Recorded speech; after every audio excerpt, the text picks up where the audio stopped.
The fire died with a sigh, its hungry roar collapsing into a bed of glowing embers that pulsed like a sleeping heart.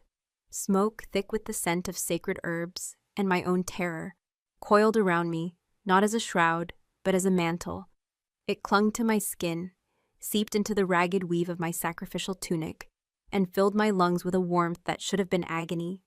I stood in the center of the cooling ash, untouched, unburnt, and utterly alone. The silence that followed the fire's death was more terrifying than its life. It was a hollow, breathless void where 1,000 screams should have been. The entire Black Moon Pack, from the highest-ranking betas to the lowest servant, had gathered in the great stone hall to witness my cleansing, my execution. They had watched the council's enforcers shove me into the roaring pyre, their faces a grim mosaic of piety and satisfaction. They wanted an omen. They wanted the moon goddess to purify their ranks by consuming the pack's weakest link, Kyrena Valmire, the mute Omega whose wolf had never fully answered her call. But the goddess had not answered their prayer. Something else had. A gasp, sharp and horrified, broke the stillness. It was Elder Maeve, her face a mask of disbelief, her knuckles white where she gripped the ceremonial dagger. Then, like a crack spreading through ice, the pack broke. A woman screamed, pointing a trembling finger. "A curse! She is cursed!" Another voice, a warrior's growl, tore through the air. "The fire rejected her, an abomination." The whispers began, slithering through the crowd like snakes in dry grass. Miracle, demon, witch, prophecy, the words were stones thrown from a safe distance. Each one meant to wound. I had spent my life deflecting their scorn, making myself small and silent, a ghost in my own home. But this was different. This was not scorn. This was raw, primal fear. They looked at me as if my flesh were woven from shadow and my bones carved from forbidden magic. I lifted a hand, my own movements feeling slow and strange, like I was waking from a long dream. My fingers were steady.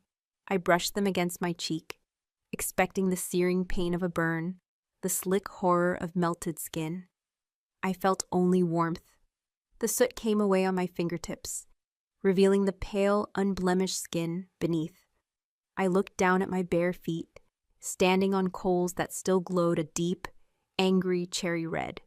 I felt nothing, no pain, only a profound humming energy that vibrated from the stone floor up through the soles of my feet, a connection to the earth I had never known. They had thrown me into the blaze to prove I was nothing, a hollow shell, but the fire had not hollowed me.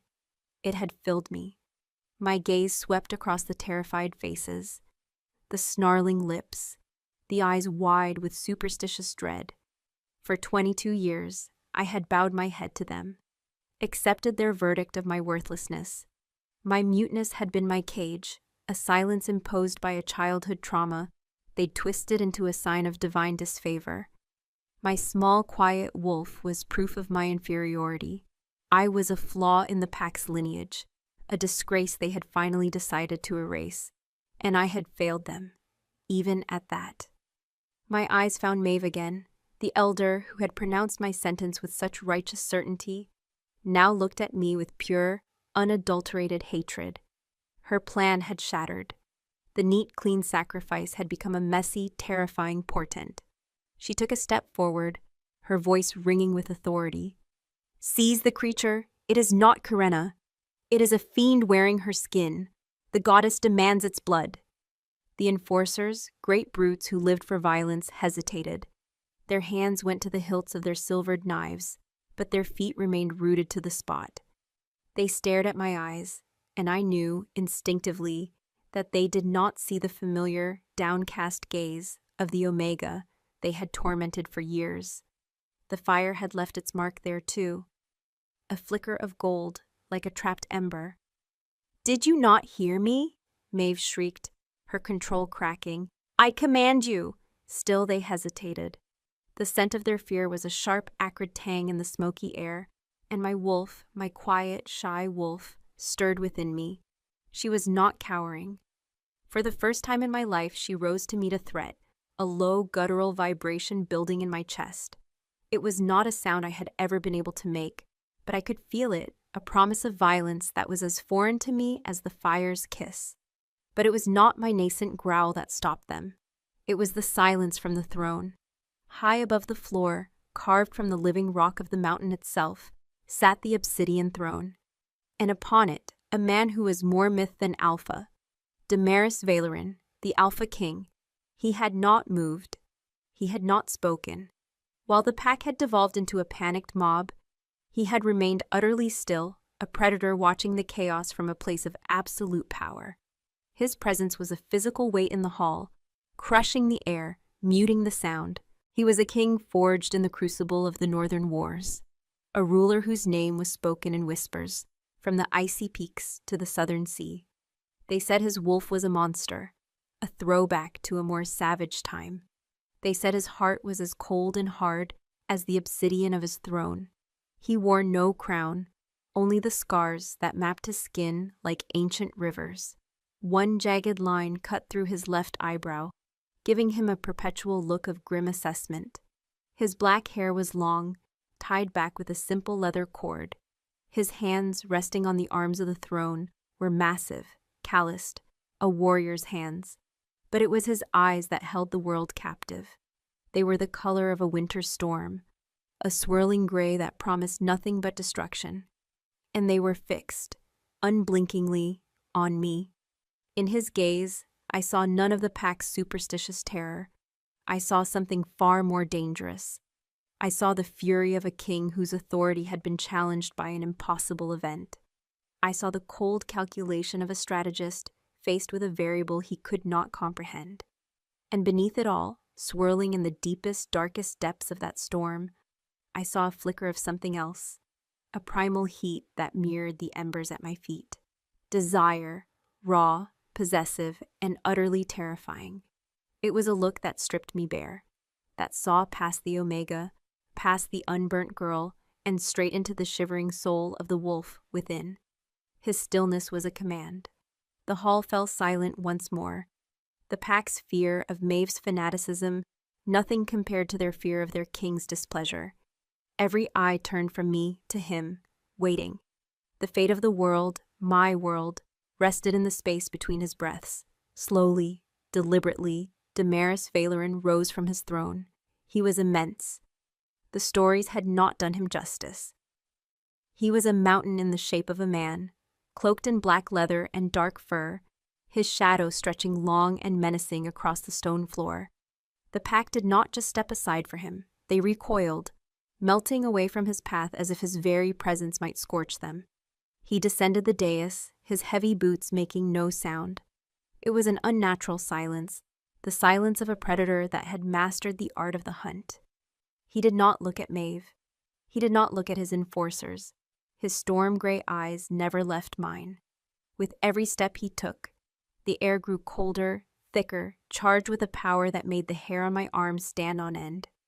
His scent rolled ahead of him, a wave of winter pine, cold iron, and the lonely, majestic scent of a wolf who knew no equal.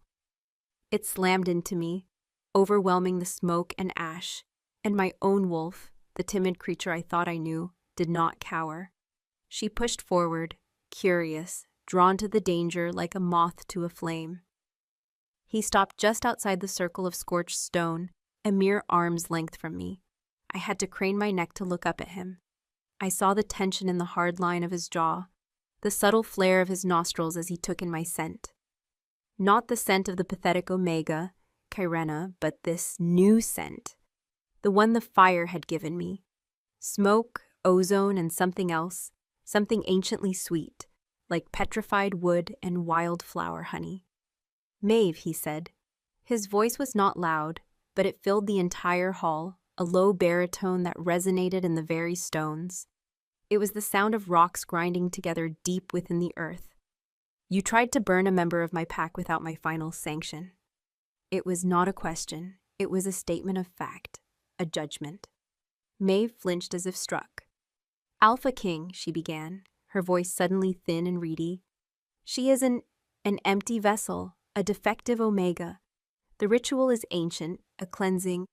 The ritual is a tool of the council, Damaris interrupted. his gaze still locked on me. I am the law. A collective intake of breath swept through the hall. He had just drawn a line in the sand, separating his authority from that of the elders who had governed for centuries. And he had done it over me. He took the final step, crossing the threshold of ash, his boots sinking slightly into the warm, gray dust. He was so close now I could feel the heat radiating from his body. He reached out, his movements impossibly slow. I flinched, expecting a blow, a final, brutal end. But his hand was gentle as it came to rest on my arm. His touch was a brand. The shock of it was so intense, a bolt of lightning that shot from my arm straight to my core. It was not the fire's heat, but a dizzying combination of ice and electricity. His calloused fingers were rough against my skin, but beneath the surface, a current flowed between us, a hum of recognition that made my knees weak. His wolf was there, right beneath the surface of his skin. A behemoth of restrained power, and it was roaring his name for me. Mate. The word was a silent explosion in my mind. A concept so impossible, so cosmically cruel, that I almost laughed. His eyes widened fractionally, the storm within them raging. He felt it, too. His fingers tightened on my arm, not painfully, but possessively, anchoring me to him. His gaze dropped from my eyes to the point of contact, as if he could see the invisible energy arcing between us. A low growl rumbled in his chest, a sound so deep it was more a feeling than a sound, vibrating through his hand into my bones. It wasn't a growl of anger. It was a growl of possession, of confusion, of a war being waged within him. "She is an abomination," Maeve shrieked, her fear finally boiling over into desperate rage. "She must be destroyed before she unmakes us all. Alpha, I beseech you, for the good of the pack."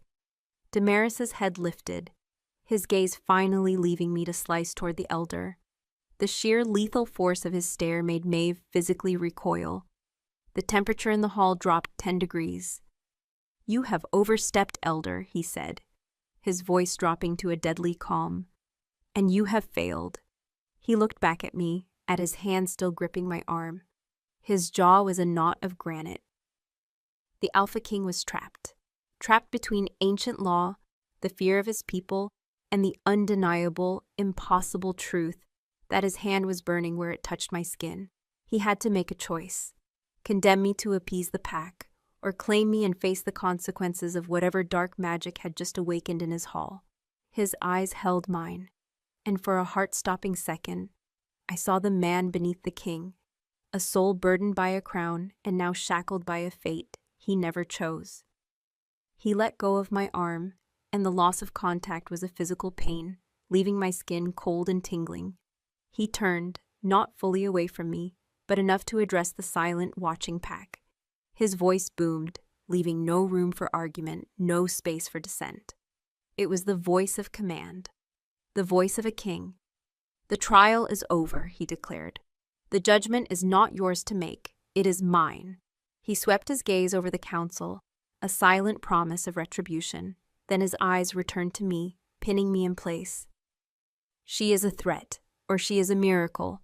I will have the truth of it." He raised a hand pointing not at me, but at 2 of his personal guard, silent shadows who stood near the throne. "Take her," he commanded, his voice a blade of ice, "to the obsidian tower. She will speak to no one, she will see no one, until I come for her." The guards moved with the soulless efficiency of hunting hounds. They were the Alpha King's personal shadows, the elite corps known as the Valerin Guard. Their leather armor dyed the color of a moonless midnight. They did not touch me with their hands. Instead, they flanked me, their proximity a cage of muscle and steel, their scent a sterile mix of whetstone, oiled leather, and an unnerving lack of fear. As they escorted me from the great hall, a path cleared through the pack as if I were a leper queen.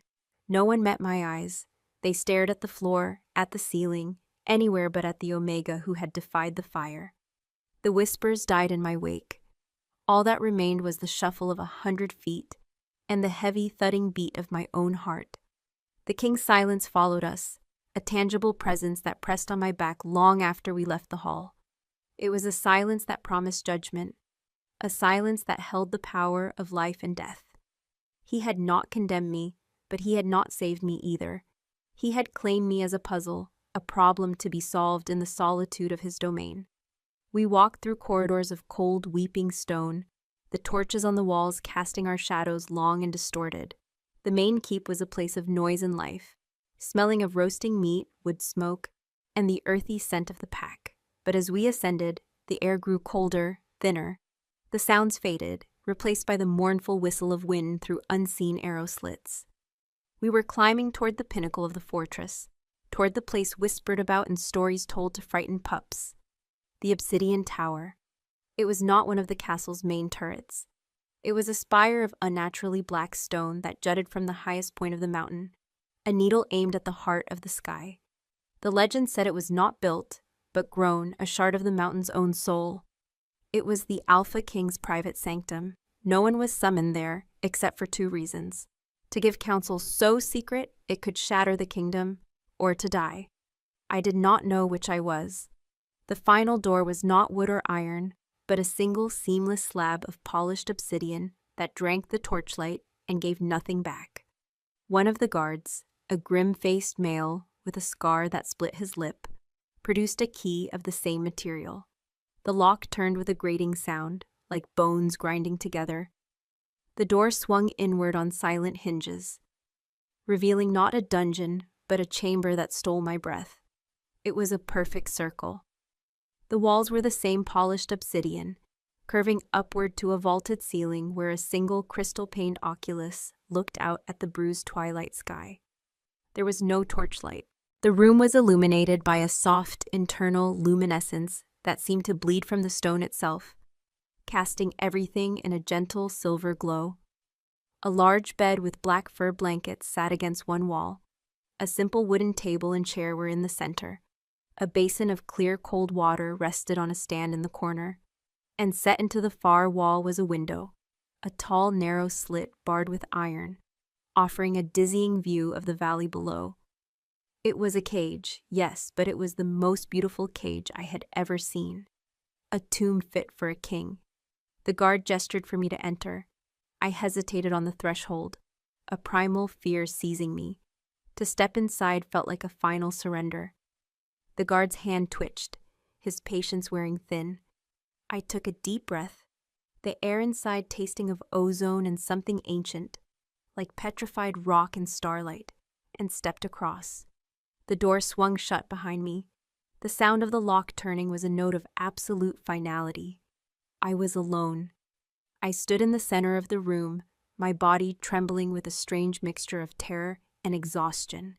The adrenaline that had flooded me in the hall was draining away, leaving behind a deep, aching weariness. I looked down at myself. I was still clad in the thin, white sacrificial tunic, now smudged with ash. My feet were bare, gray with soot. I was a mess of smoke and fear, a ghost haunting this pristine, silent chamber. My wolf, who had been so present and assertive in the hall, now settled within me. She was not afraid. She was waiting, watchful. The energy from the fire still hummed beneath my skin, a low thrumming current that felt like a second heartbeat. It was a foreign power, one I didn't understand, but it was mine. The fire had not just spared me, it had woken something up. I walked to the basin and plunged my hands into the water. It was shockingly cold, a welcome jolt to my senses. I splashed it on my face, scrubbing at the soot, watching the gray water swirl. When I looked at my reflection in the polished obsidian wall, I saw the same pale face, the same wide, dark eyes. But the flicker was still there, a tiny spark of gold in the depths, like the last ember of a dying fire, the mate bond. The thought crashed into me with the force of a physical blow. Mate, the king, Damaris Valoran. It was impossible. A cosmic, cruel joke played by a goddess I no longer believed in. Mates were a sacred pairing of equals, a balancing of souls. He was the most powerful alpha in the known world, a force of nature. I was nothing, a mute. a broken omega they had tried to discard like trash. Yet I couldn't deny what I had felt. The moment his skin had touched mine, my soul had screamed his name. It was a truth deeper than thought, a recognition that bypassed reason entirely. And I had seen it in his eyes too, the shock, the fury, the possessive rage of a wolf finding its other half in the one place it should never have looked. A wave of despair washed over me, so profound it made my knees buckle. I sank onto the edge of the bed, the furs impossibly soft against my legs. He would never accept it. He couldn't. To claim me would be to admit weakness, to bind himself to the very thing his pack had deemed unworthy. He would see it as a curse, a trick. He would kill me to sever the connection, to cut the flawed thread from his tapestry of fate. The silence from beyond the door was no longer a promise of judgment. It was the silence of an executioner sharpening his axe. Time bled away. The silver light from the walls deepened as the sky in the oculus turned from twilight purple to inky black, sprinkled with the cold, distant light of the stars. Hunger gnawed at my belly, a simple animal need that felt absurd in the face of my impending doom. As if summoned by the thought, I heard the scrape of the lock. I shot to my feet, my heart hammering against my ribs. My wolf rising to attention within me. This was it. He had come. But it was not the king who entered. It was the same grim-faced guard. He carried a wooden tray, which he placed silently on the table. On it was a hunk of dark bread, a wedge of sharp cheese, a piece of dried meat, and a pewter cup of water. Simple, practical fare. He did not look at me. He kept his eyes on the floor, his movements precise and economical. His fear was a scent in the room, sharp and metallic, layered over the leather and steel. He was afraid of me. He turned to leave, and on impulse, I took a step forward. He flinched violently, his hand flying to the hilt of his sword, his eyes finally snapping up to meet mine. They were wide with a kind of terrified reverence. He saw the girl from the fire, the witch, the omen. I stopped, holding up my hands in a gesture of peace. I opened my mouth, but no sound came. The old familiar shame washed over me. I was a prisoner not just in this tower, but in my own body. I could not ask him what was happening. I could not beg for my life. I could only stand there, a silent, pathetic question. His eyes flickered with something, pity perhaps, before the mask of the soldier slammed back down. He gave a curt, jerky nod, then backed out of the room, pulling the heavy door shut. The lock grated home once more. I was alone again with the silence and the stars. I ate the food not because I wanted to, but because my body demanded it. The bread was coarse, the meat salty, it grounded me. As I ate, I paced the circular room like a caged animal. I could feel him, not just in my mind, but as a physical presence in the castle. The bond was a taut silver cord, stretching from my core through the stone and darkness to wherever he was. He was restless. I could feel the storm of his thoughts, the controlled fury of his wolf. He was fighting it, fighting me. I went to the window, wrapping my arms around myself against the chill that seeped through the stone. The bars were thick and cold. Far below, the lights of the packlands glittered like a fallen constellation. I saw the great hall, the training grounds, the homes where families were now gathered. A world I had never truly been a part of, and from which I was now utterly exiled. Was this my fate? To live out my days in this beautiful prison, a secret shame the Alpha King could not acknowledge and dared not destroy? A new feeling began to coalesce beneath the fear. It was a slow burn, starting deep in my belly. Anger. They had tried to murder me. Maeve, the council, the pack who had watched in silence. They had all wanted me dead. They had thrown me away. But I was still here. The fire hadn't taken me. Damaris hadn't killed me. I had survived. The thought was a revelation. For my entire life, I had been surviving, enduring their scorn, their pity, their cruelty, but this was different. This was not endurance. This was a victory. The hum of power under my skin intensified. I closed my eyes, focusing on it. It felt like the memory of heat. the echo of a roaring flame. What if the fire hadn't been a test from the goddess? What if it had been a gateway? A crucible that had burned away the weak omega they all saw and left something else in its place. The silver cord of the bond pulsed, a sudden sharp tug that made me gasp. He was close. I spun around from the window just as the lock on the door scraped open again. My breath caught in my throat. This time I knew. The air crackled. The scent of winter pine and cold iron flooded the room, an overwhelming tide that made my head swim, and my wolf pace frantically behind my ribs. The obsidian door swung open. Damaris Valerin filled the doorway, his sheer size seeming to block out all the light from the corridor behind him. He was a creature of shadow and power, his presence so immense it felt like the gravity in the room had shifted, pulling everything toward him. He had dismissed his guards. He was alone. He stepped inside and the door clicked shut behind him, the sound echoing in the profound silence. He did not speak.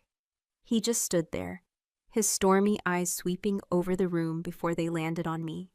The intensity of his gaze was a physical force, stripping away my anger, my defiance, leaving me raw and exposed. The bond between us ignited, no longer a cord, but a raging inferno. I could feel the battle within him, the king's logic warring with the wolf's instinct. His wolf knew me. It knew I was his. It wanted to cross the room, to claim, to possess. But the man, the king, held it in check with an iron will that was terrifying to behold. He took a slow, deliberate step toward me, then another. He stopped when he was just a few feet away, close enough that I could see the flecks of silver in his gray eyes, close enough that I could feel the heat rolling off his body. The king's silence had ended, but the judgment was just beginning. "You have brought a curse upon my house," he said, his voice a low, dangerous rumble that vibrated through the floor and up into my bones. He raised a hand, not to strike me, but pointing a single accusatory finger. "Tell me what you are." His words were stones, and they struck the most vulnerable part of me, my silence. "Tell me what you are." A command I was physically incapable of obeying. Panic, cold and sharp, pierced through the strange new heat in my veins. My throat closed, the old familiar knot of scar tissue and memory, tightening its inexorable grip.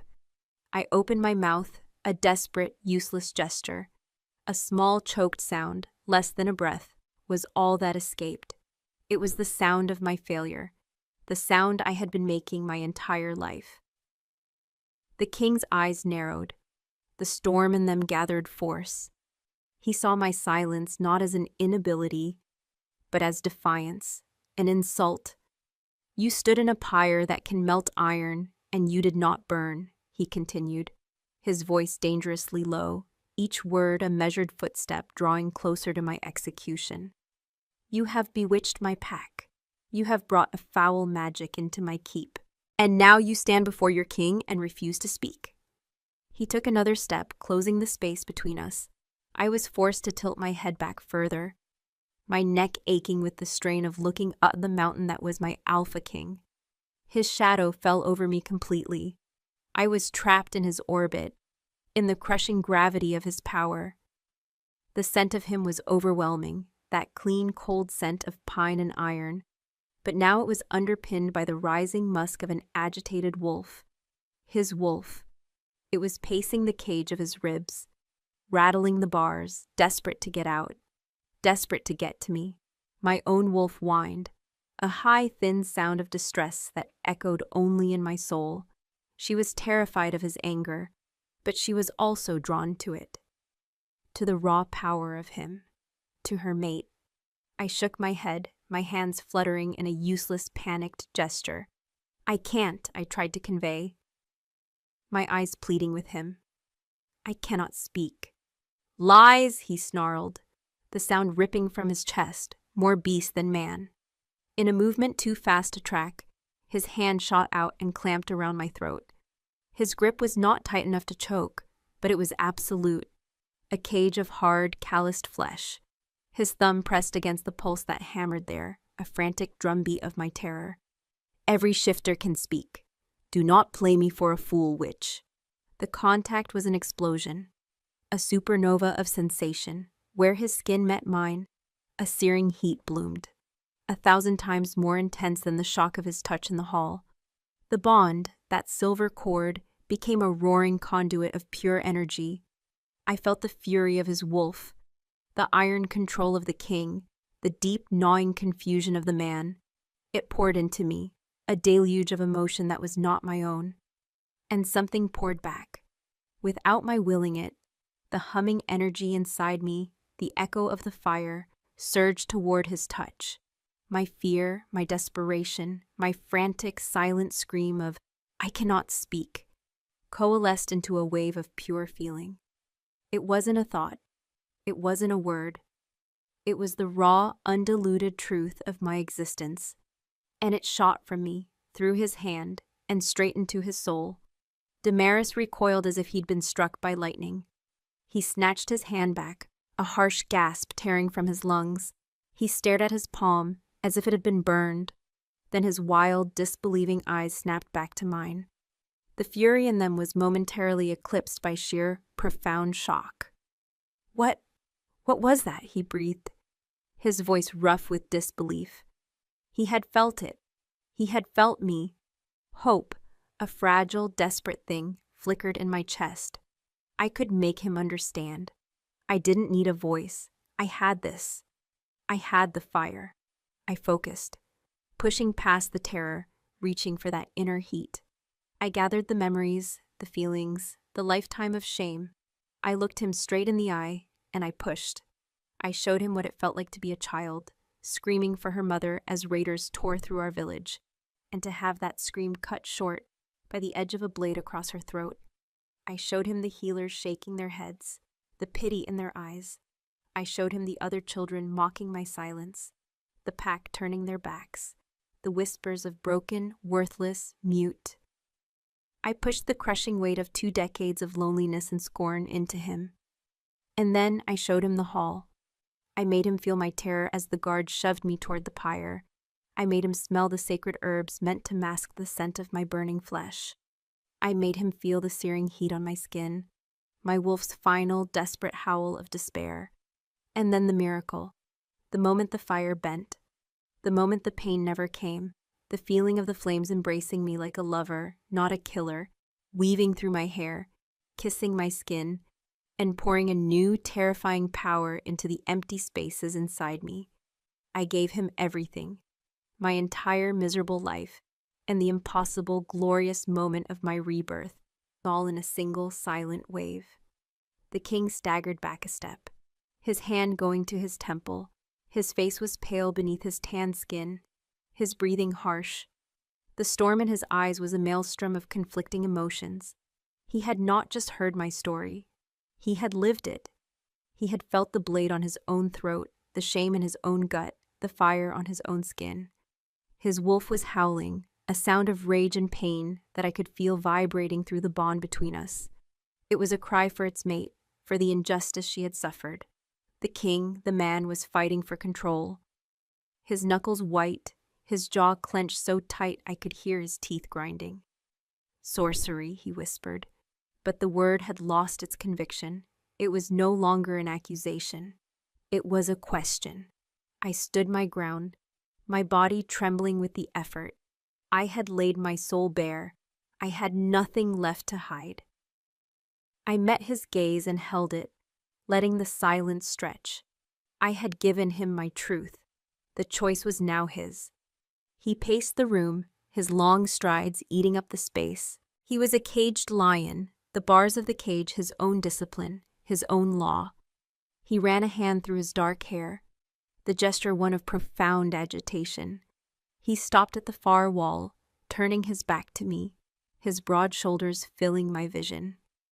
"The Valeran line is old," he said, his voice flat, devoid of its earlier rage. He spoke to the obsidian wall, but the words were meant for me. "We did not take this kingdom. We are of this kingdom. The first Alpha was born of the mountain's heart, a shifter of rock and shadow. Our wolves are larger, more primal, more difficult to control.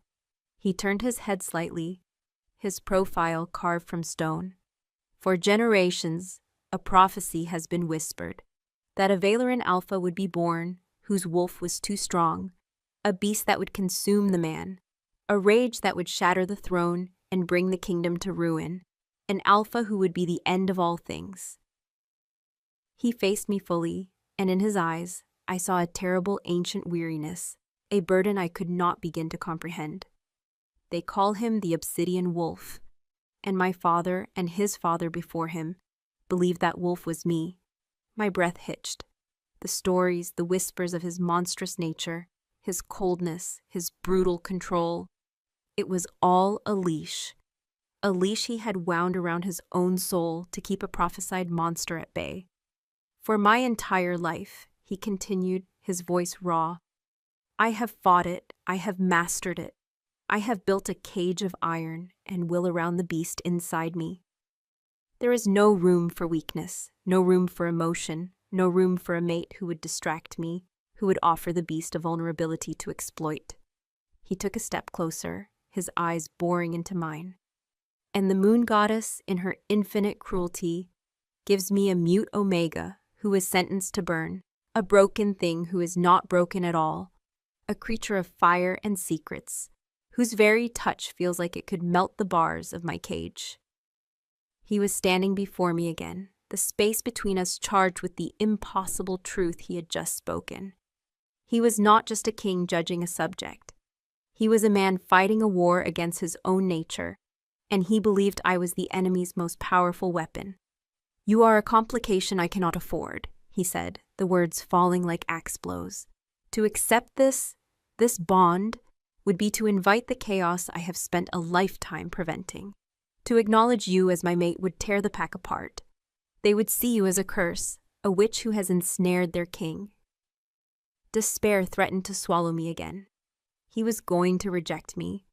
After everything, after showing him my soul, he was still going to cast me aside. But, he said, the word hanging in the air. He reached out, his hand hovering inches from my face. I could feel the heat of his skin, the tremor in his fingers. He was fighting himself, fighting the pull of the bond. To kill you would be to kill a part of myself. My wolf would never recover. It would likely break free of my control in its grief. The prophecy would be fulfilled either way. He was trapped, utterly and completely trapped by me. His hand fell away and he turned, striding toward the door. The finality in the movement sent a fresh wave of panic through me. He was leaving. He was going to lock me away and try to forget I existed. I couldn't let him. I took a step, a silent plea. He stopped at the door, his hand on the obsidian handle, his back still to me. The silence in the room was absolute, a held breath between two worlds. I could feel the war still raging within him, a tempest of duty, desire, prophecy, and fear. Then he spoke, his voice a low, gravelly sound that was equal parts promise and threat. A verdict that was not a verdict at all. The fire did not mark you for death, he said, the words seeming to carve themselves into the air. It marked you as mine. He paused, and the weight of that one word, mine, settled over me like a cloak of gilded ash. It was a claim, a brand.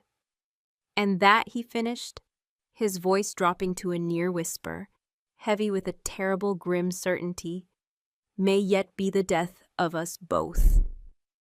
He opened the door and was gone, plunging the room back into silence.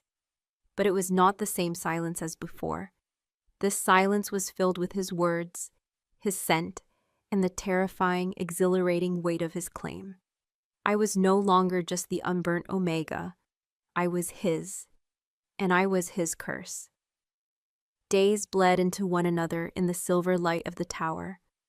My world shrank to the circle of obsidian walls, the changing face of the sky and the oculus above, and the grim, silent guard who brought my meals. His name was Kael, the one with the split lip. He never spoke, but his fear had slowly curdled into a kind of awed reverence. He no longer kept his eyes on the floor. He would meet my gaze for a fleeting second. his own filled with a question he would never dare ask. He left the tray and retreated, his movements careful, as if I were a sleeping dragon that might wake at any moment. Damaris did not return, but his presence was a constant, a low hum along the silver cord of the mate bond. I felt him moving through the keep below, a storm of controlled energy. I felt his frustration, a sharp metallic taste in the back of my throat. I felt his sleepless nights, the restless prowling of his wolf, echoing in my own. He was wrestling with the prophecy, with his counsel, with the impossible reality of me. He had claimed me, and in doing so, had chained himself to the very chaos he abhorred. On the third day, Kyle brought more than food. Alongside the bread and cheese was a folded bundle of dark gray wool, a simple, well-made dress to replace my tattered sacrificial tunic. The day after that, a bar of unscented soap and a thick, soft towel. On the fifth day, a book. It was a heavy, leather-bound tome, its pages filled with the history of the Valoran line. There was no note, no explanation. They were the cold, practical comforts of a jailer tending to a long-term prisoner. And yet, the wool was soft, the book was a treasure. They were gestures of a man at war with himself, a king who would cage his mate but could not bring himself to treat her like a monster. I spent the long hours pacing, the king's claim echoing in my mind. Marked you as mine. It was not a lover's whisper. It was the brand of a possessor, the statement of a fact he could not escape. He had not chosen me. He had been afflicted by me. And I, in turn, was afflicted by him. This bond was not a gentle weaving of souls. It was a collision, a cataclysm that had shattered both our worlds. The power the fire had given me remained. A warm coal banked deep within my core. At night, when the only light came from the stars, I would sit on the fur blankets and try to understand it. I would focus on the memory of the flames, not as a force of destruction, but as a living entity that had known me, that had welcomed me. I would hold out my hands in the darkness and concentrate, pushing that inner warmth down my arms and into my palms. The first time it happened, a gasp, sharp and silent, escaped my lips. A single tiny ember bloomed in the center of my right palm. It did not burn my skin. It glowed with a soft orange light, pulsing in time with my heartbeat. It felt natural, like a part of me I had never known existed. I stared at it, mesmerized. This was no sorcery. This was me. Night after night, I practiced. I learned to coax more embers into being until a small, swirling constellation of them danced in my hands. I learned to shape the heat, to make the tiny lights swirl faster or slower. I held a corner of the wool dress near them, and it did not ignite. My fire, it seemed, would not burn what was mine. This newfound control was a fragile shield against my despair. It was the first time in my life I had possessed any power at all. I was not just a mute omega. I was not just the king's curse. I was something else, something new. On the seventh day, the lock on the door turned at the wrong time. It was not Kyle with my evening meal. My internal senses, honed by a week of silence and hyper-awareness, screamed a warning.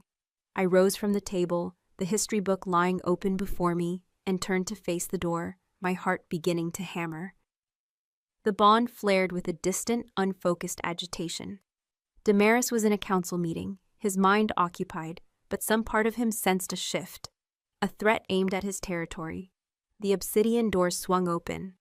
Elder Maeve stood on the threshold, flanked by two of her own council guards, men whose faces were hard with fanatical zeal. She was dressed in the ceremonial robes of her office, a cloak of gray feathers over a severe black tunic. Her eyes, small and hard as obsidian chips, fixed on me with a look of pure venom. "Leave us," she commanded her guards, her voice a dry rustle of leaves. They hesitated, their eyes darting nervously around the king's sanctum. "Now," she snapped, and they bowed stiffly, pulling the door shut, leaving the two of us alone. The click of the latch was a death knell. "So," Maeve began, her lips twisting into a sneer as her gaze swept the room, taking in the dress, the book, the relative comfort of my prison. The king cages his pet monster in splendor. He forgets that a gilded cage is still a cage, and the beast within it is still a beast. She walked slowly into the room, circling me like a predator. Her scent was sharp and unpleasant, dry parchment, bitter herbs, and the sour odor of old, ingrained hatred. "You have fooled him," she hissed, stopping a few feet away. "With your silence and your witch's tricks. You have poured poison in his ear and clouded his mind. He is the Alpha King, the protector of our people. And you are a blight, a corruption that has taken root in his very soul." I stood my ground, my chin held high. The Karena of a week ago would have shrunk from this, would have folded in on herself under the weight of such loathing, but the fire had burned that girl away. I met her gaze without flinching, my silence my only weapon. My defiance seemed to enrage her further. "Do you think he will claim you?" She laughed, a harsh, grating sound. "Do you think he will stand before the pack and present you as his Luna, a mute barren Omega who communes with forbidden fire? You are his shame. He has hidden you away here to die, where your disgrace will not taint the rest of us." The word barren was a deliberate cruelty, a guess meant to wound me in the deepest, most feminine part of my being. Omegas were cherished for their ability to bear strong pups. It was a purpose I, too, had been denied.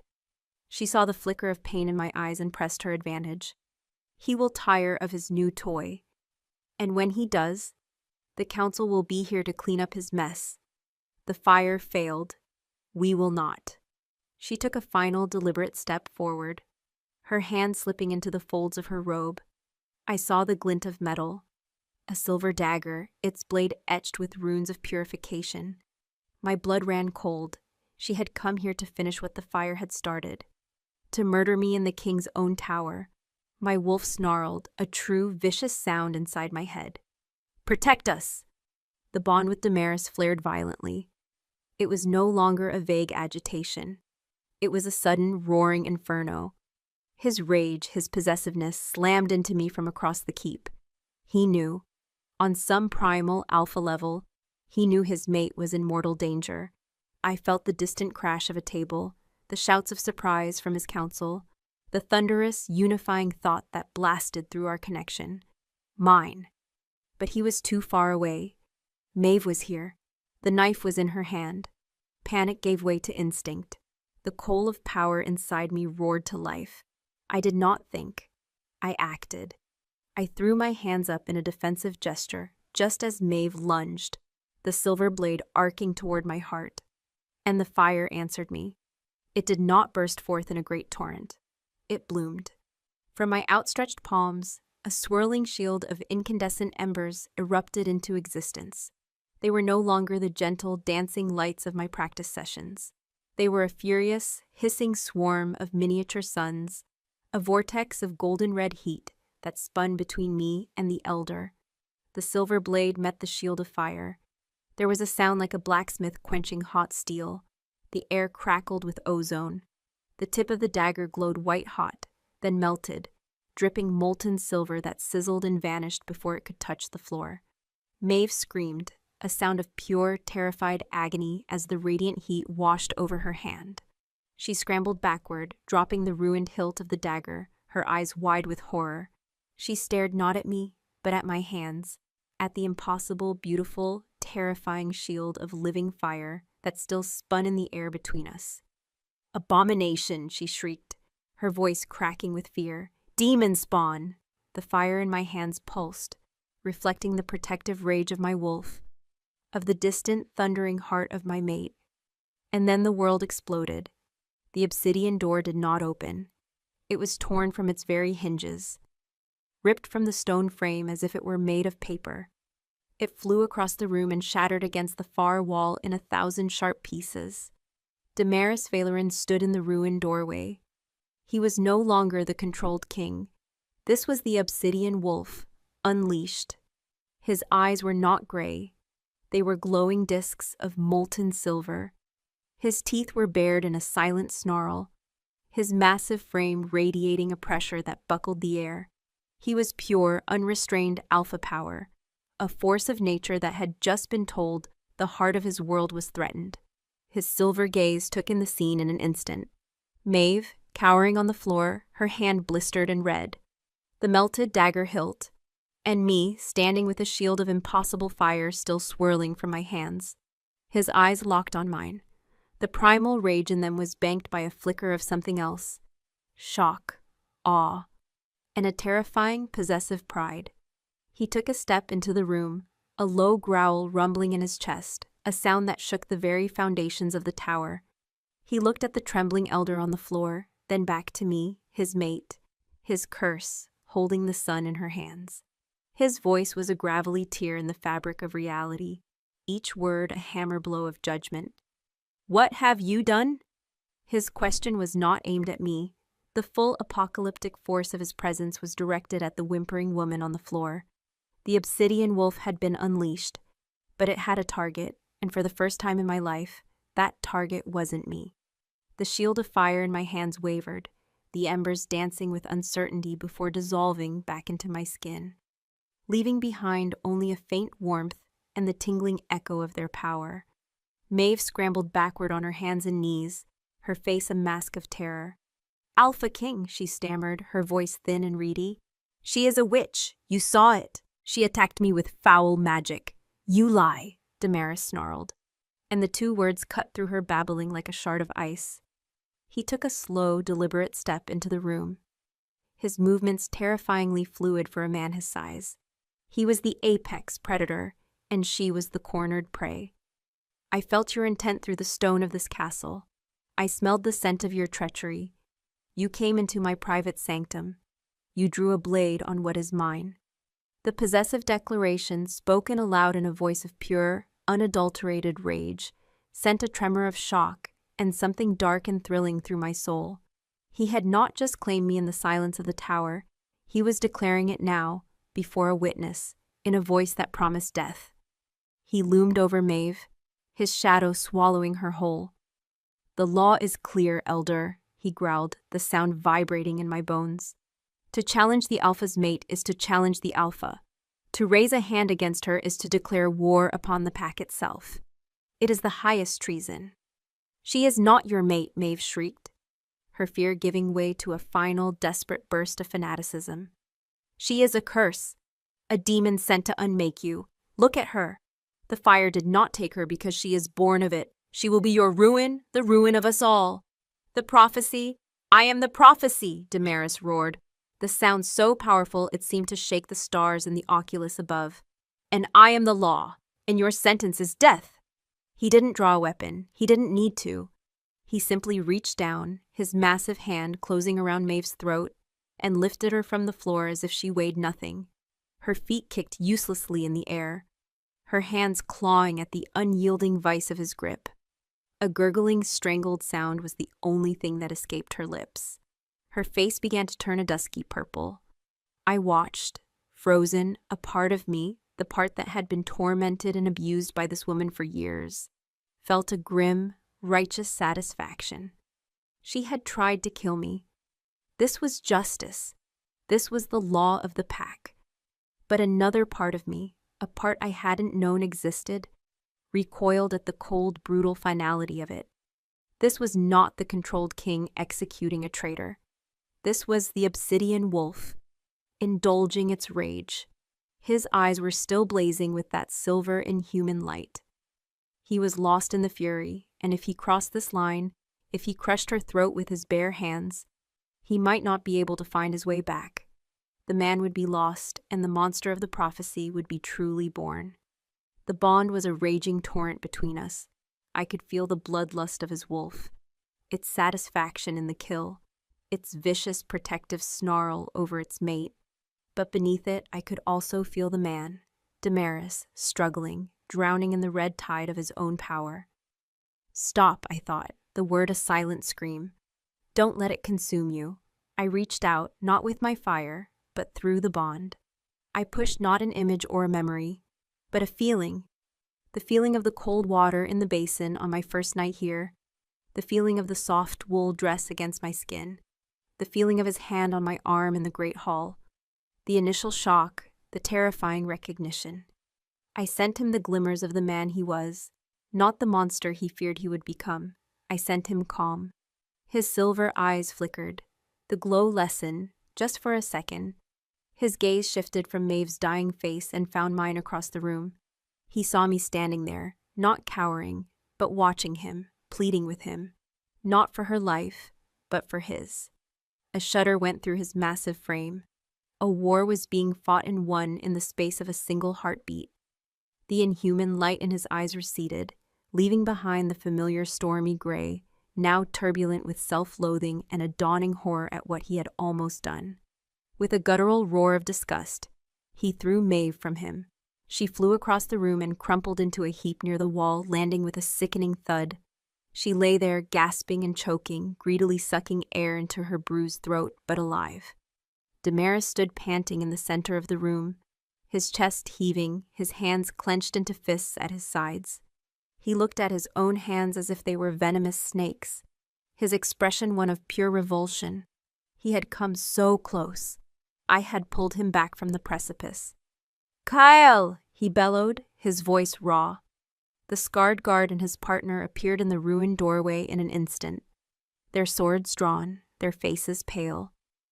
They took in the scene, the shattered door, the unconscious elder, the fury radiating from their king, and wisely remained silent. "Take this, traitor," Damaris spat, gesturing at Maeve. "Throw her in the deepest cell. She is to see no one. She is to speak to no one. Her trial will be held at dawn, before the entire pack." He turned his gaze on them, and it was the cold, hard gaze of the king once more.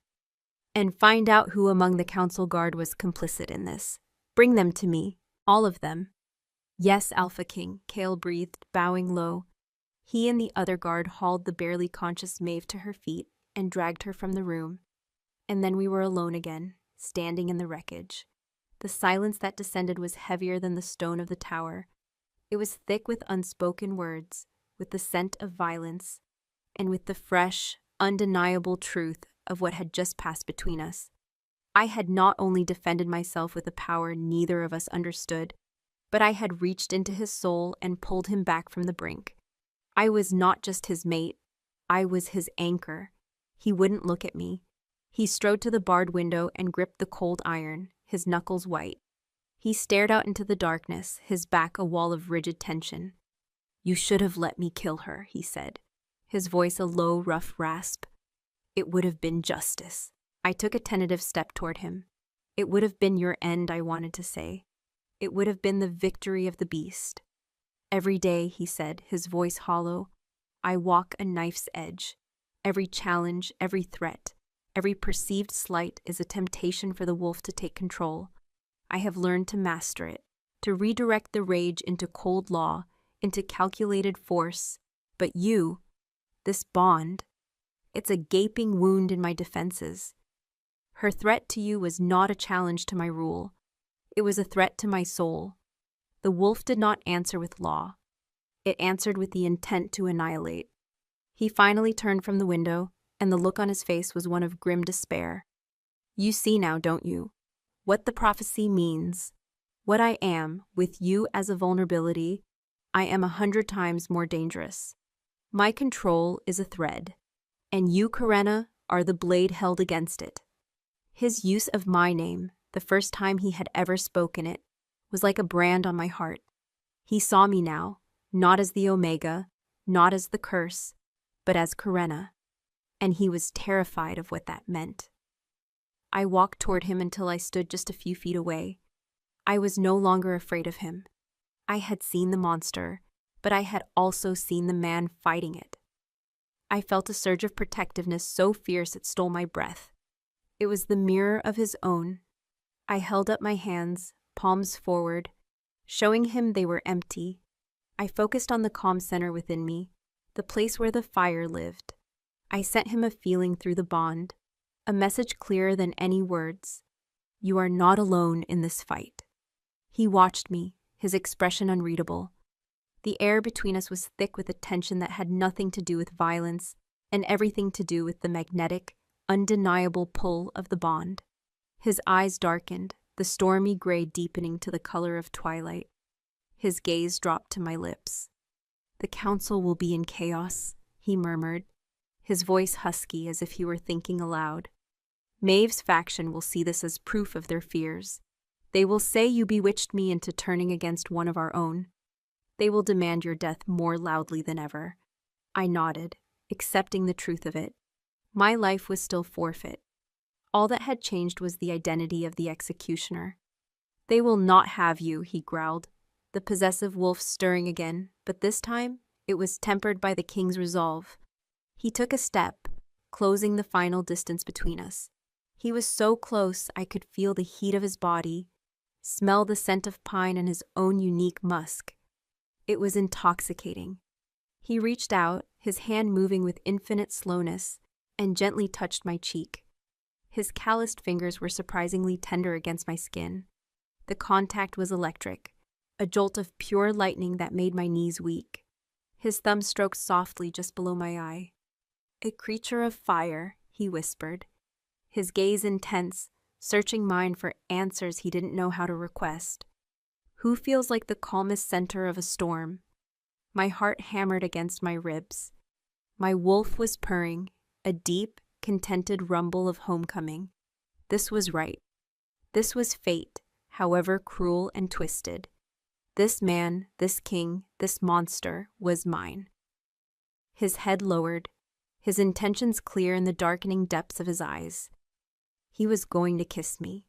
The thought was both terrifying and ecstatically welcome. Every fiber of my being strained toward him, toward the completion of a circle that had begun in fire and fury. His lips were inches from mine when a scent, faint but sharp, drifted through the ruined doorway. It was the scent of blood, old blood, and something else, wolfsbane, the poison of our people. It wasn't Maeve's scent. It was something else, something hidden, clinging to the stone of the corridor outside. Damaris froze. His head snapped up, his nostrils flaring. The tender moment shattered, replaced by the instant, lethal alertness of the Alpha King. His eyes narrowed, not in rage, but in cold, deadly calculation. He looked down at me, his expression hardening into a mask of stone. "This was not just Maeve," he said, his voice a blade of ice. "This was a message and a distraction." He pulled away from me, the loss of his touch a physical ache. "Stay here," he commanded, a king's order that allowed no argument. "Do not leave this room." He turned and strode through the broken doorway, his predatory silence returning. The obsidian wolf was gone. The Alpha King, sniffing out betrayal in the heart of his own keep, had taken its place. And I was left alone in the wreckage, with the taste of a kiss I had never received and the cold, horrifying realization that Maeve was not my only enemy. The tower became a true cage once more, but now the bars were forged of Damaris's fear for my safety. Kyle and 2 other Valoran guards were stationed permanently outside the ruined doorway, their presence a silent, unbreachable wall. The world outside my obsidian prison was in turmoil. I could feel it through the bond, a constant, roiling current of anxiety and suspicion flowing from the king. He was hunting, prowling the corridors of his own keep, questioning his counsel, testing loyalties, sniffing out the scent of the poison that had tainted his halls. Maeve's trial was held, as promised, at dawn. I was not summoned, but I witnessed it through him. The bond, which had once been a source of confusion and terror, was now a window. As Damaris sat upon his obsidian throne, I felt the cold stone at his back. I saw the packed great hall through his eyes, the hundreds of shifter faces turned up to him, a sea of fear, anger, and mistrust. They had seen the unburnt Omega. They had heard of the Elder's imprisonment. They whispered of curses and foul magic, of a king bewitched. Maeve was dragged before him, bruised and defiant. She did not confess. She spat her accusations, painting me as a demon, a siren, a witch who had lured their noble king to ruin. She spoke of the prophecy, twisting its words to fit her narrative, casting Damaris not as the prophesied beast, but as its victim, my victim. Many in the crowd murmured their agreement. Her faction was strong, her roots of power ran deep, but Damaris was immovable. His voice, when he spoke, was not the roar of the wolf, but the cold, grinding certainty of the mountain itself. He spoke of the law. He spoke of treason.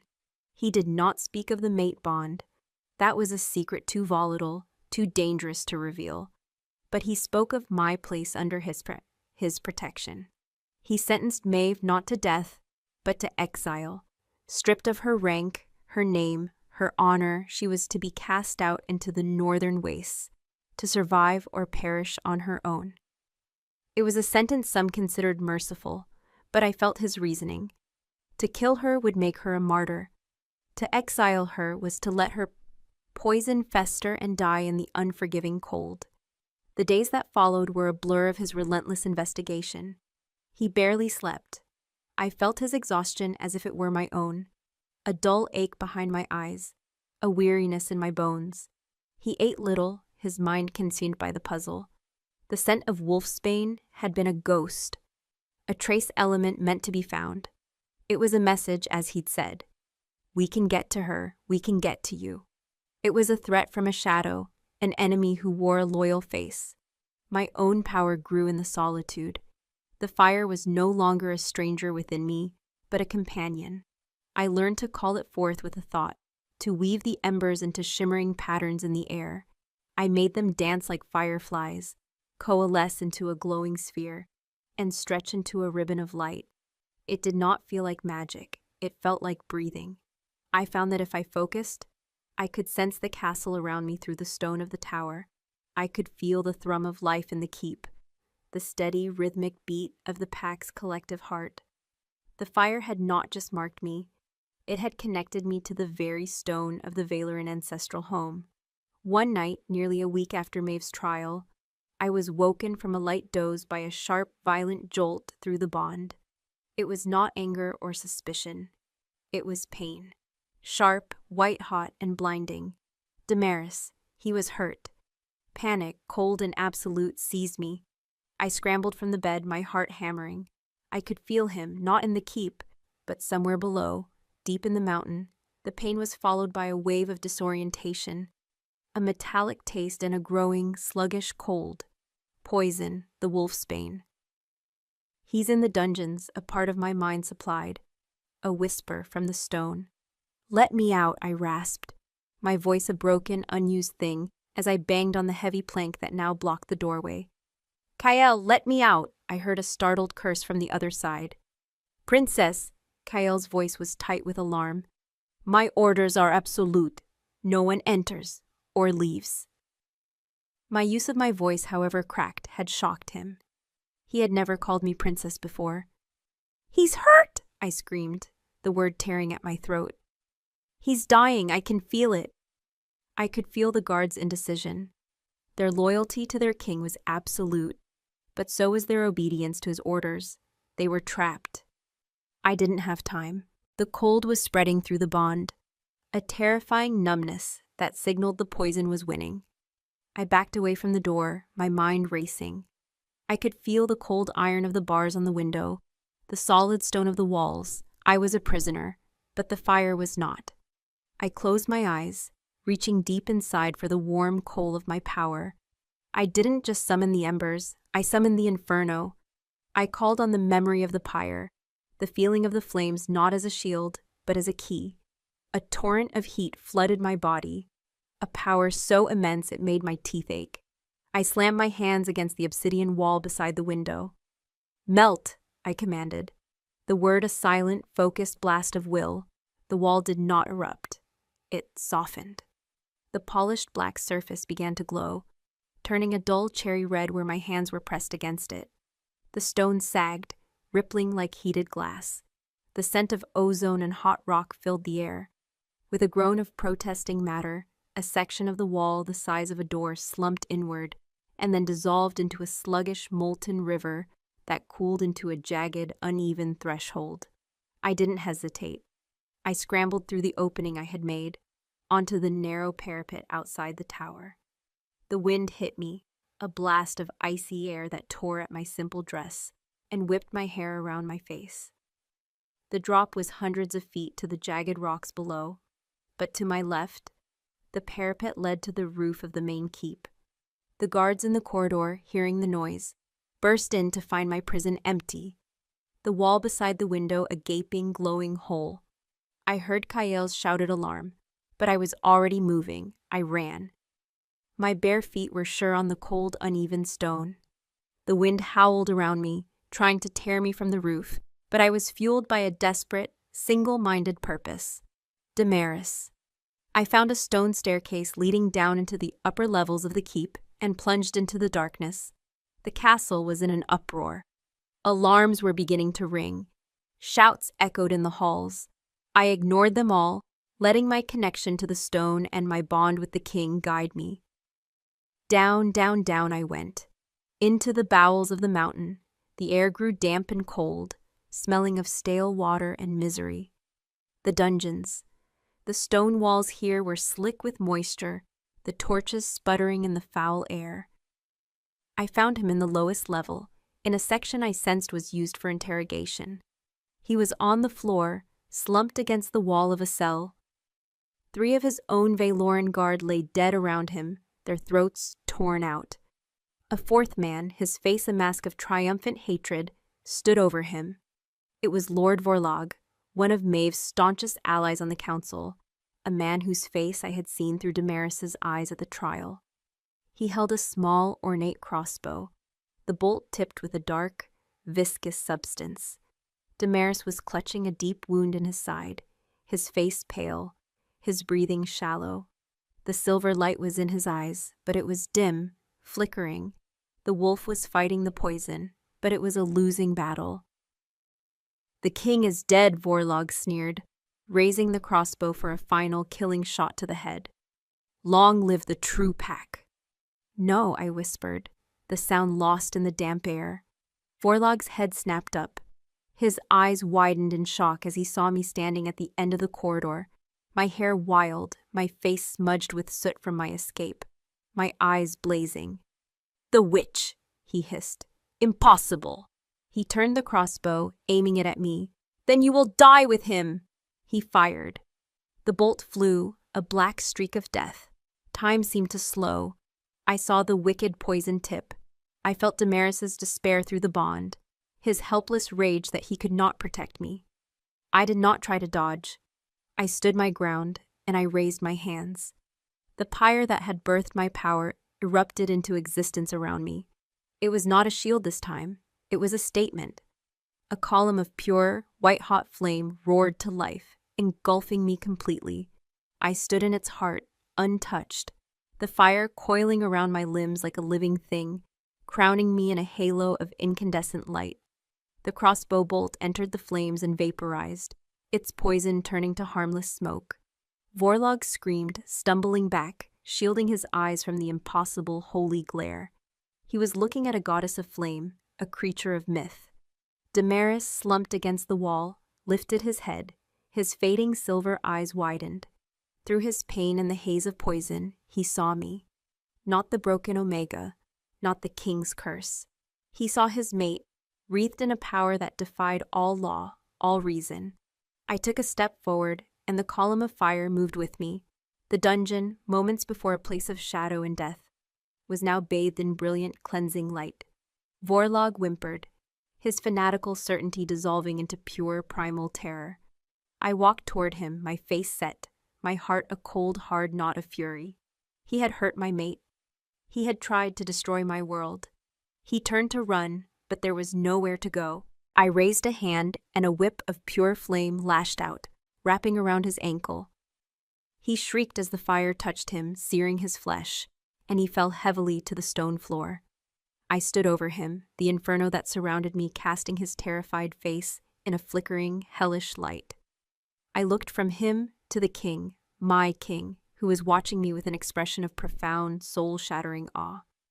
In that moment, I understood. This power was not a curse. It was not a trick. It was a crown. The fire had not chosen me by accident. It had chosen me for him, to be the light to his shadow, the warmth to his cold, the one force on earth that could stand with the obsidian wolf and not be consumed. I looked down at the traitor at my feet. I could end him.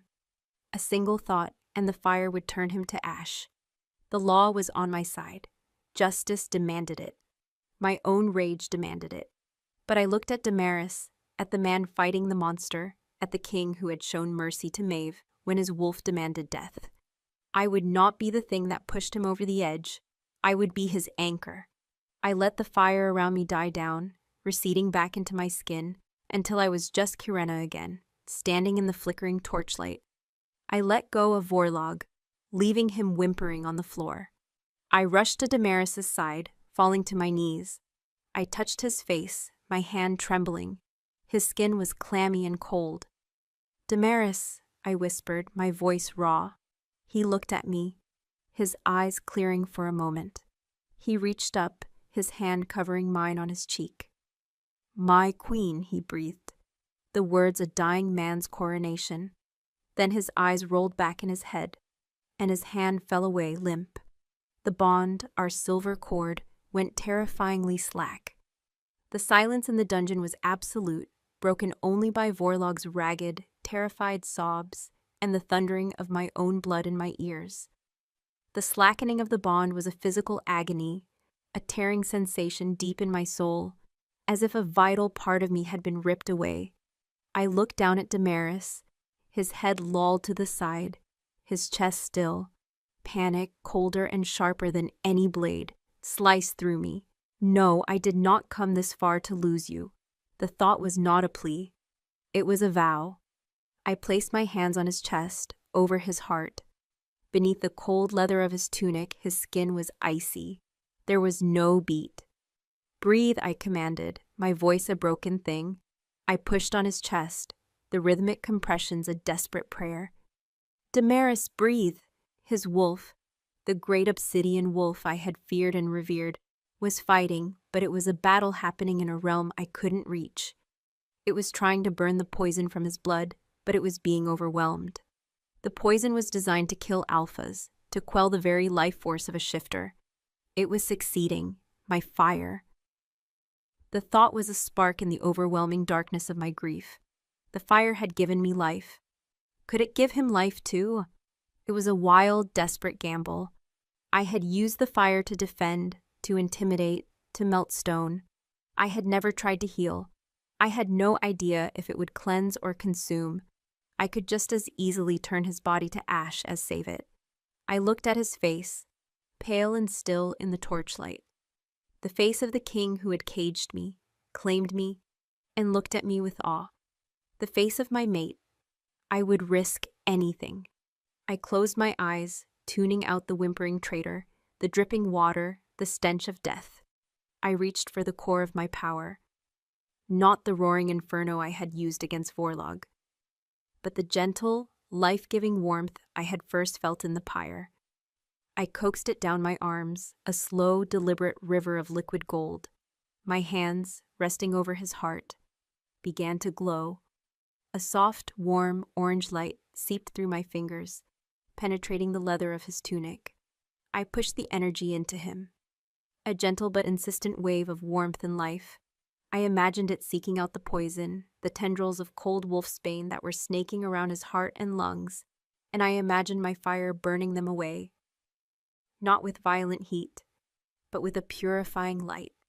"Live," I urged through the bond, pouring every ounce of my will, my hope, my love into that single silent command. "Come back to me."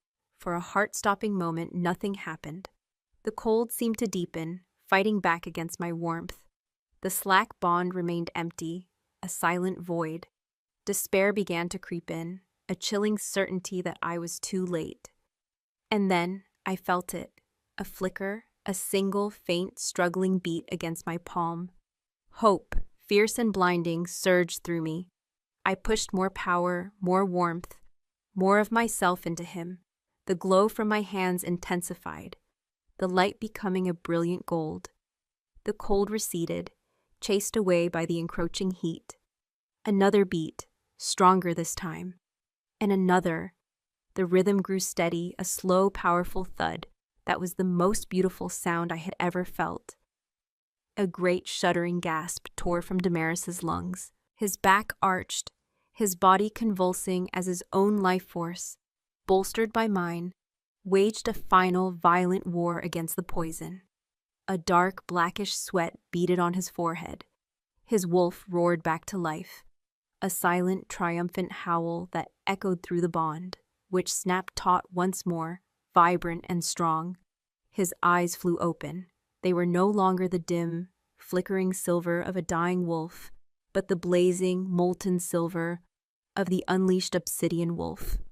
But this time, the fury was not directed outward. It was a furnace of healing, of resurrection. He looked at me, his eyes wide with a dawning, incredulous understanding. He saw my hands on his chest, glowing with the golden light of creation. He felt my life force pouring into him, knitting his torn flesh, cleansing his poisoned blood. He was feeling the very essence of the power that had saved me from the pyre. The silver in his eyes softened, melting back into the familiar stormy gray. He reached up, his hand, now warm and strong, closing over mine. "Karenna," he breathed, his voice rough but clear. His name for me, a prayer. Tears I hadn't realized I was holding back streamed down my face. I slumped forward, my energy spent, my forehead resting on his chest, utterly drained. The golden light faded from my hands. I had given everything I had. He pulled me up, his movements still weak but infused with a new, vibrant strength. His other arm went around my waist, holding me tight against him as he struggled to sit up. "It was you," he murmured, his face buried in my hair. "It was always you." The moment was shattered by the thunder of armored feet in the corridor. Kyle, followed by a dozen Valoran guards, skidded to a halt at the scene, their faces a mixture of horror and disbelief. They saw their dead comrades, the captured traitor, their king, alive but wounded, and me cradled in his arms. Kyle's eyes widened as he took in the scorch marks on the floor and the melted crossbow. "Alpha King," he stammered. We came as soon as we heard the alarm. We found the tower breached." Damaris did not release me. He looked up and his voice was no longer weak. It was the voice of the mountain, solid, absolute, and filled with a cold, lethal fury. "Lord Vorlog is a traitor. He acted with others. Find them." He looked down at the whimpering man on the floor. "He will tell you their names." The guards moved with ruthless efficiency, hauling the traitor to his feet. "Wait," Damaris commanded. He gently set me aside and, using the wall for support, pushed himself to his feet. He was unsteady, but he stood. He was the king, and he would not show weakness before his men. He walked over to Vorlog, whose face was a mask of disbelief. He could not comprehend how the king was still alive. "You conspired to murder your alpha?" Damaris said, his voice deadly quiet. "You poisoned me. You tried to murder my mate." He paused, letting the words hang in the air for his guards to hear. "There is only one sentence." His hand shot out faster than a striking snake. It was not a blow of rage, but a swift, passionless execution. He snapped Vorlog's neck with a sharp, brutal crack that echoed in the damp dungeon. The traitor's body crumpled to the floor. Damaris turned to face his men. His eyes were clear, his resolve absolute. "The council is corrupt. Maeve and Vorlog were not the only ones. There is a cancer in this pack, and I will cut it out."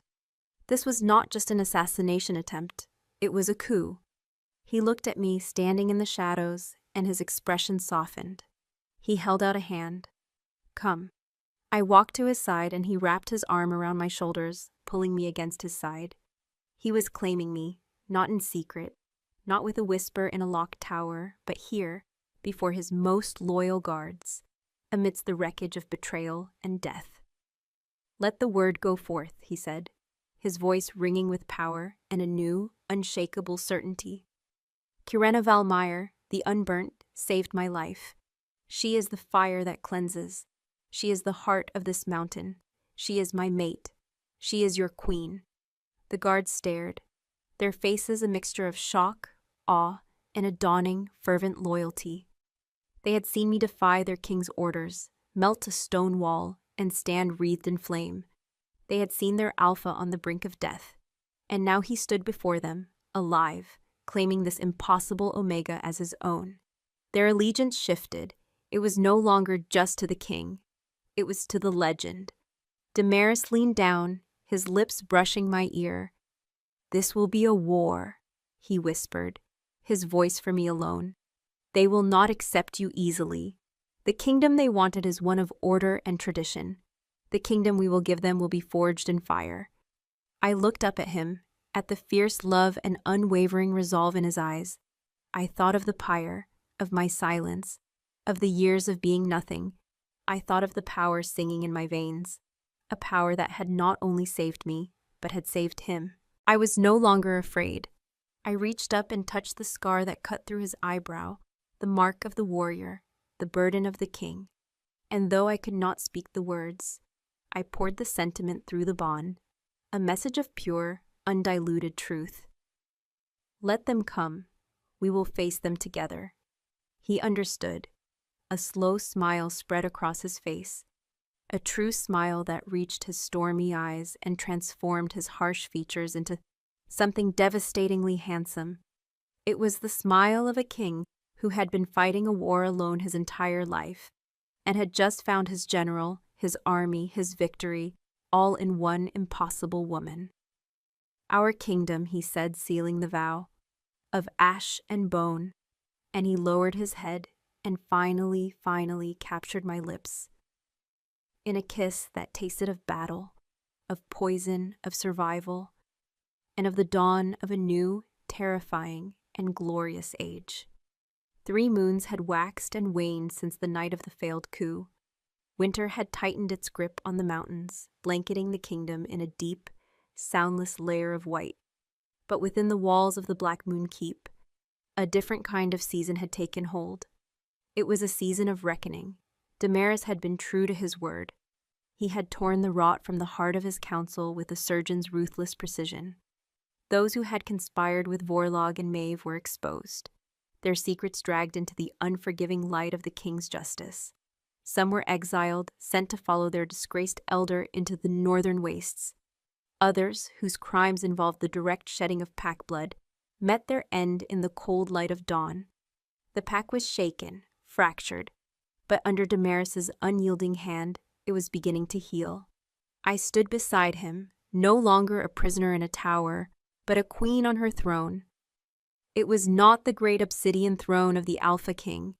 He had a new one carved for me from the heart of the mountain, a seat of gray granite that was always faintly warm to the touch. It stood beside his, an equal weight, an undeniable statement. They called me the Fire Queen, the Unburnt, the Silent Queen. They spoke my name in whispers, a mixture of superstitious fear and a fierce, growing reverence. They had seen what I could do. In the days following the coup, as Damaris solidified his rule, he had brought me before the entire pack in the Great Hall. He had stood with his hand on my back and told them the truth. Not all of it. The prophecy of the obsidian wolf remained his burden to bear, but the essential parts. He told them of the mate bond, of the poison, of how my fire had not only defeated his enemies, but had burned the death from his very veins. And then he had asked me to show them. In the center of that hall, where the pyre had once been built for my execution, I had stood alone. I had reached inside myself and summoned the fire, not a raging inferno of war, but a gentle, luminous spectacle. I wove the embers into the shape of a great wolf, the sigil of their pack. I made it leap and play in the air above their heads, its paws silent, its form crafted from harmless, beautiful light. I had shown them that my fire was not a tool of destruction, but a part of me, a part of the mountain, a power for their new queen. They had watched in stunned, breathless silence. And when the fiery wolf had finally bowed its head to the Alpha King's throne, before dissolving into a shower of harmless sparks, a single warrior in the crowd had dropped to one knee, then another and another, until the entire hall was kneeling, not just to their king, but to me. My silence remained. The healers had examined my throat, finding the old scar tissue too deep, the damage too permanent for any of their arts to mend, but it no longer felt like a cage. My voice was the fire. My words were the images I could send through the bond to my mate, My authority was in the quiet confidence with which I now carried myself. I had found my own way of speaking. Damaris and I ruled as one. His was the cold law of the mountain, the unshakable strength that held the kingdom together. Mine was the fire of the heart, the intuitive warmth that could soothe disputes, sense deceit, and rally the broken. He was the shadow, and I was the flame. Together we were whole. On this night, a great fire roared in the hearth of our private chambers, the ones that had once belonged only to the Alpha King. We lay together on thick furs before it, his arm a heavy, possessive weight around me, my head resting on his chest. I could feel the slow, steady beat of his heart against my ear, a rhythm that was now as familiar and essential to me as my own. The bond between us was a calm, deep river, a constant current of love, trust, and unwavering partnership. He stroked my hair, his calloused fingers gentle. "Are you happy, Kirena?" His voice was not spoken, but a soft rumble through the bond, a direct question to my soul. I tilted my head back to look at him. His face, which had once seemed so harsh and forbidding, was now the dearest thing in the world to me. The storm in his eyes had calmed, leaving a deep, clear gray that held nothing but adoration for me. The wolf still lived within him, a vast and primal power, but it was no longer a monster he fought to contain. It was a part of him that had found its balance in me. It rested, content, knowing its mate was safe and cherished. In answer, I did not send words. I sent him a feeling, the feeling of the fire that now lived inside me, not as a weapon, but as a gentle, radiant warmth that filled every part of my being. I sent him the memory of his lips on mine, the feel of his heart beating back to life beneath my hands. I sent him the pure, unadulterated joy of belonging. A slow smile touched his lips. He understood. "I never knew," he sent back, his voice thick with emotion, "that a home could be a person." I reached up, tracing the scar on his eyebrow. My life had been one of ash, a gray, formless existence of shame and solitude. He in the fire had given me a new life, one of bone and substance, of strength and purpose. They had wanted me to burn, and in a way, I had. The old Kirena had been consumed in that pyre. The woman who emerged, the queen who now lay in the arms of her king, had been forged in its flames. The fire in the hearth crackled, casting our shadows, long and intertwined, on the stone wall. Outside, the snow fell, blanketing our kingdom in a silent peace. The war was over, the traitors were gone, a new age was dawning. Damaris leaned down and kissed me, a slow, deep kiss that held all the promises of a lifetime to come. It was a kiss of healing, of homecoming, of a love that had been born in the most impossible of circumstances. It was the kiss of the Alpha King and his Fire Queen, rulers of a kingdom they had almost lost, a kingdom they had remade together. It was not a perfect kingdom. There were still scars, there were still shadows, but it was theirs. It was ours. And for the first time in my life, I knew, with a certainty that burned brighter than any flame, that this was exactly where I was meant to be. I was home.